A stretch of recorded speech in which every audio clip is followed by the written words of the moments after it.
Hey guys, Ty here. This recent winter event and cold blast that's come in is bringing in snow, hard freeze warnings, and much more for the next couple of days ahead. But there is another system coming behind this off to the northwest. You can see the results from this last system and the current system that's going on over here. We need to brace ourselves for even more weather ahead. Getting into the details right now.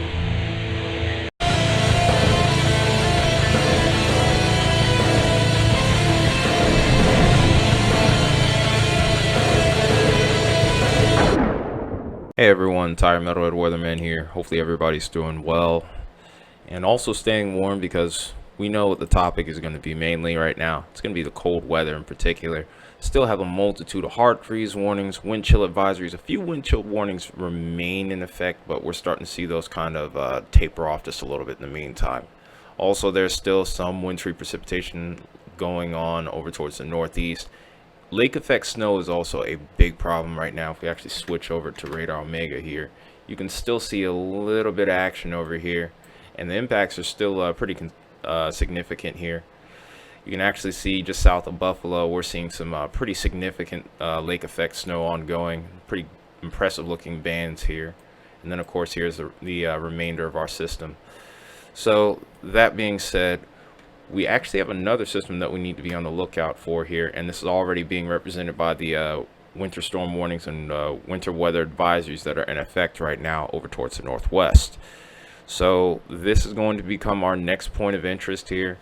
So far I haven't seen anything in the way of blizzard warnings, but there also is even an ice storm warning over here towards far northwest Oregon, and even getting into southwestern parts of Washington here.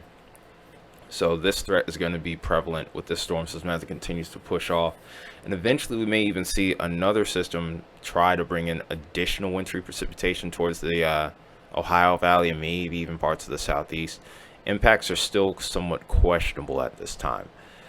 So to kind of recap what we saw from this last system, we're looking back at the last 72 hours here. Zoomed out a little too far. But course, over towards the western half of the U.S. here, especially from the Rockies on back, that's where some of the most impressive snowfall totals have been, up to about 2 feet in some places, 3 feet, maybe even more, up and towards the higher elevations here.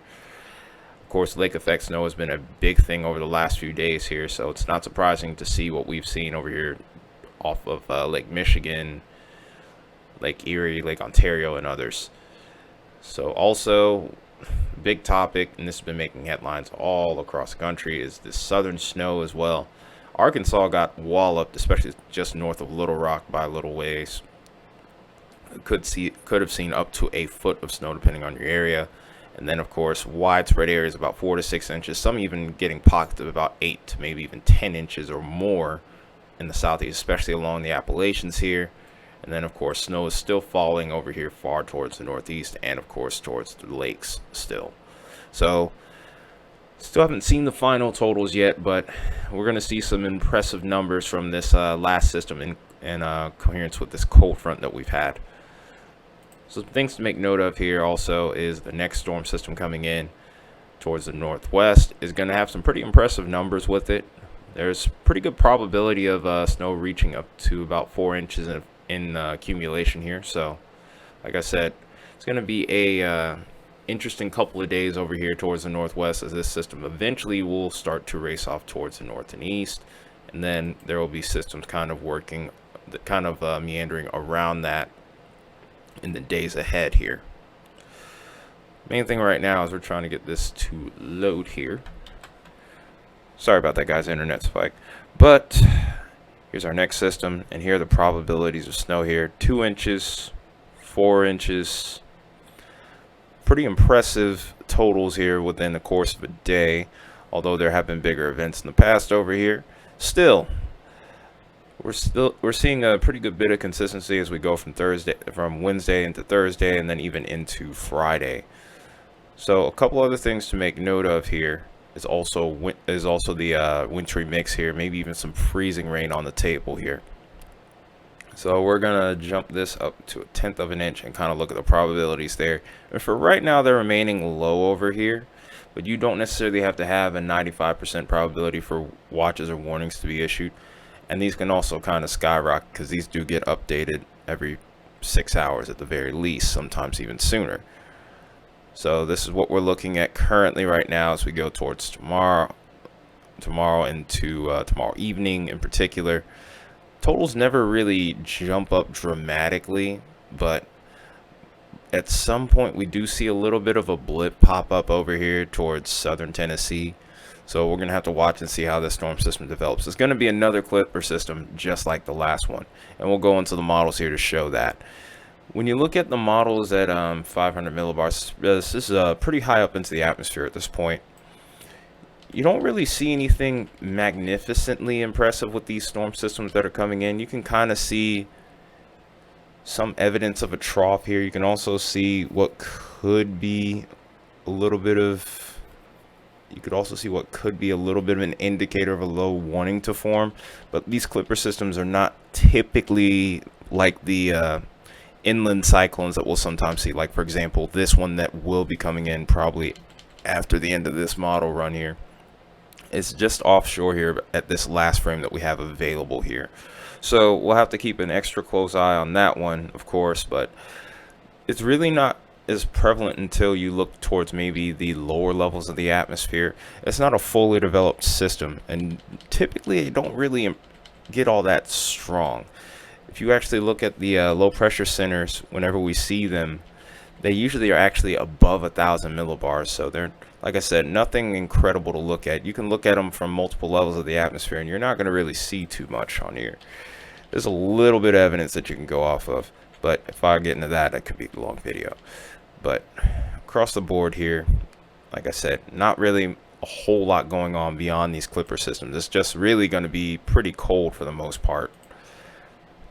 And what we'll be mainly looking for at this point is going to be the temperatures more so than it would be the precipitation right now. So we'll start out with that and we'll go back to it. I don't know why it jumped to precip, because I actually had it set to this earlier. But you can see the predominantly cold temperatures, the negative temperatures actually up towards the far northern tier of the U.S., which is an improvement from what we'll be seeing over the course of the next day or so. But as we go through tomorrow and into Thursday, we do see some slight rewarming, but it's going to be complemented by yet another cold blast towards the weekend. So this is not necessarily going to be a long range event, but this is not something that's just going to go away within a day here. So just make sure you've supplied yourself well. If you can get out, definitely try to supply yourself. Don't panic and take all the bread and milk off the shelves. There's no need to do all that. But across the board here, over the next several days, the temperatures are still going to be dangerously cold. My specific concern here is mainly going to be the wind chill. Wind chill getting towards -20, -30 below. With that, frostbite occurs within minutes, and it's not something to play around with.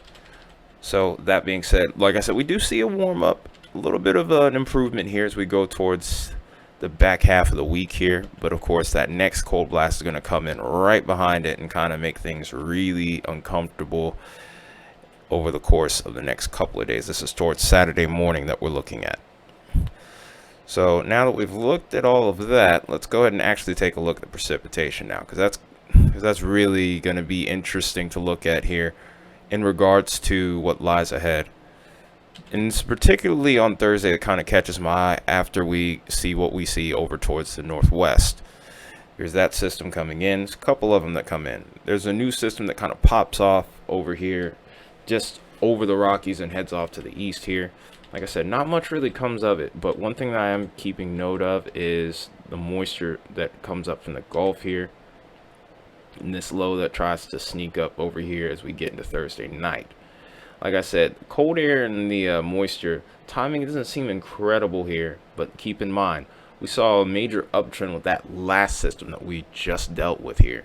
So this rain snow mix line, maybe some ice still could be possible here, but there are other parameters that are in question here in regards to how this forecast is ultimately going to play out. So if we were to go ahead and take a look at this, eventually this does become a pretty good northern Appalachian storm. But as far as maybe a nor'easter is concerned, wouldn't be too concerned with it as of right now, just based off the track of the low. So like I said, plenty to watch here still with just this system, and then we also have the long range to keep an eye on as well. We'll kind of get into that tomorrow.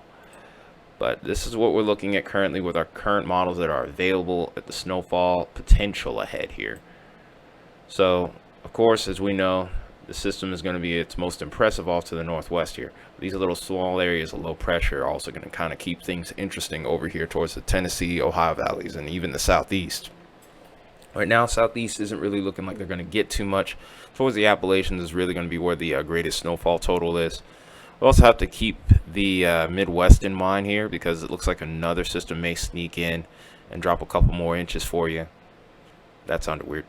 But over here towards the Appalachians, we could see maybe a pocket where it could be up to a foot of snow here as well. Maybe more lake effect snow is on the cards here for the Great Lakes here as well. Really concerned about areas like Buffalo and areas like Rochester and more, at Attica and others. So like I said, hopefully you're prepared. It's that time of year, and it looks like Mother Nature is highly fixated on this area right now. So here's some comparisons with the other models we have available here. This is the Canadian model, a little bit more aggressive with the lake effect here, but for the right now, there's a fair amount of congruency between that and the Euro. GFS is a little bit further south on the snow here, but for the most part, looking just about on board with the program here. And then of course there's the icon as well. So like I said, for the most part, Appalachians, Great Lakes, and the Northwest are going to be the greatest points of interest if you're into the wintry precipitation here. If you're not, definitely try to avoid being out. But across the board, if you don't have to be outside, don't be outside. It's going to be cold. It's going to be brutally cold. So that being said, let's go on ahead and go over to our freezing rain potential. We'll wrap this baby up for right now.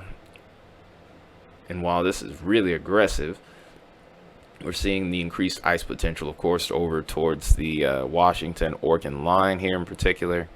There could be a couple of pockets over here towards Tennessee where we could see some ice, but I say that there's a lot of uncertainty with that right now. This is really bold right here, seeing ice this far to the south. Not improbable, but the Canadian is known for kind of overhyping these ice storms, so this is not too surprising, but at the same time, that is a bit extreme if you ask me. GFS is kind of guilty of doing the same thing out towards the northwest here. Let's hope this isn't the case, because this would be a devastating ice storm. Because to put in perspective for you, quarter inch of ice here would weigh down a lot of the power lines. That's about 500 pounds for every quarter inch of line here. So that would be a big power grid issue for sure. And then once you get to about half an inch, that would become problematic in regards to trees falling down and much more here. Extensive power outages and much more. And then of course over towards the southeast, there is a pocket over here where GFS is showing potential for 0.2 of an inch. We just pretty much mentioned the impacts with that already, so definitely not rooting for any of those outcomes. There is an area of interest, however, with a very reliable model here at the National Weather Service blend of models, where we could see maybe up to a ½ inch of ice. That, however, does concern me for these guys over here.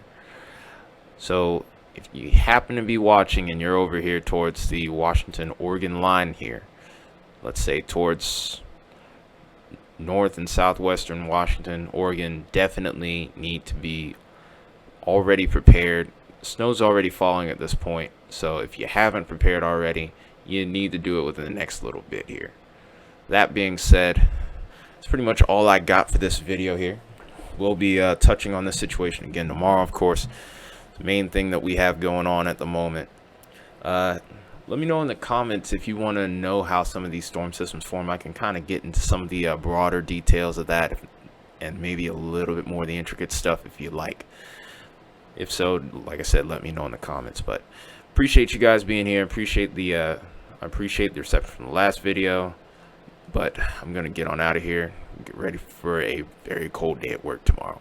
It's been Tyler, Metalhead Weatherman. Until then, take care, have a good night. I'll see you